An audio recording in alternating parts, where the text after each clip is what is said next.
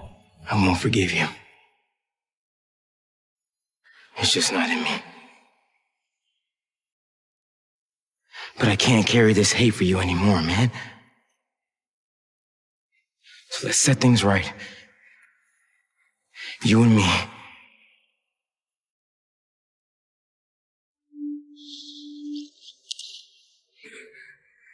在李老板的帮助下，帕克终于得救。李老板因此失去超能力，变成了一个普通人。由于李老板的超能力中和了共生体，让帕克意外获得了一件超强战衣，名为反毒液战衣。至此，帕克的力量得到了质的飞跃。暂时解除危机后，李老板也决定主动前去自首。迈尔斯的表现不可谓不好，他转变了自己最大的敌人。那么接下来就是彻底消灭毒液这个可怕的怪物。然而毒液却先一步前去找到了哈利的父亲诺曼，并从实验室成功夺走了陨石。有了陨石的力量，整个纽约市都布满了共生体产生的黑色物质。为了找到陨石的位置，帕克独自前去面对毒液。在与毒液接触的过程中，帕克进入了蜂巢思维，很快就锁定了陨石的位置。好在迈尔斯及时赶来，将帕克从毒液手里救了下来。回到家中后，他们立即制定好了作战计划，那便是帕克前去吸引毒液的注意，调虎离山。迈尔斯负责牵制守在门口的共生体，而玛丽简则再次化身记者侠，单枪匹马杀进了巢穴之中。区区几个共生体根本拦不住记者侠，玛丽很快就顺利的拿到了陨石。另一边，毒液一路追着帕克，来到了帕克与哈利一同就读的高中，二人也准备在这里既分高下，也决生死。面对毒液这个拥有强大力量的怪物，身着反毒液战衣的帕克丝毫不惧，双方打的那是有来有回，可终究还是毒液更胜一筹。就在帕克快要支撑不住的时候，毒液感应到了陨石被人夺走，于是他背后瞬间生出一张巨型翅膀，提溜着蜘蛛侠便向着玛丽简的方向飞去。经过一路的追逐，玛丽在迈尔斯的护送下来到了哈利的科技公司，准备用这里的粒子加速器彻底摧毁陨石。最终一战也就此拉开帷幕，两个蜘蛛侠轮番上场，与毒液相互抢夺陨石，甚至一度打到了高空之中。眼见陨石即将被摧毁，毒液再次张开双翼，带着傲视一切的气势，就要与两个蜘蛛侠拼命。经过了一番激烈的战斗过后，陨石终于被摧毁，哈利也短暂的恢复了意识。如今阻止毒液的唯一办法就是杀死身为宿主的哈利。尽管帕克心中悲痛不已，但为了拯救毫无抵抗之力的纽约，他只能将反毒液的力量灌注进了哈利的体内。随着毒液被消灭，遍布整个纽约市的共生体和巢穴几乎在一瞬间灰飞烟灭，纽约重新回归了正常。看着陷入悲伤的帕克和玛丽简，迈尔斯决定用自己的生物电再抢救一下哈利。果不其然，奇迹出现了，在迈尔斯的生物电刺激下，哈利愣是被抢救了回来。事情过后，哈利被送往医院，可因为失去了毒液的力量，本就患有遗传疾病的哈利从此沦为了植物人。而哈利的父亲诺曼则是恼羞成怒，将这一切的责任都怪罪到了蜘蛛侠头上，并且安排手下准备祭血清，为接下来的危机埋下了伏笔。众人的生活也重新回归了正常。辞掉工作的玛丽简做起了独立媒体人，帕克则想要延续好基友哈利的梦想，为净化世界做出一份贡献，并且决定为蜘蛛侠放个假。而守护城市的众人自然也就落到了迈尔斯的头上。当然，迈尔斯早就证明了自己的业务能力，有他在的一天，纽约市的警察就别想靠自己抓到罪犯。故事的最后，诺曼前去找到了章鱼博士奥托，想让他告诉自己蜘蛛侠的真实身份，看来是在为漫威蜘蛛侠3部曲的终章做铺垫。至于放下了心结的迈尔斯，也与聋哑人海莉谈起了恋爱。不仅如此，迈尔斯风韵犹存的母亲也将物色好的老伴请到了家中做客，而这个男人也将他的女儿带了过来。这个女孩名为辛迪·穆恩，同样也是一名被放射性蜘蛛青睐过的蜘蛛侠蛛丝。我是修边黄魔，咱们下期再见。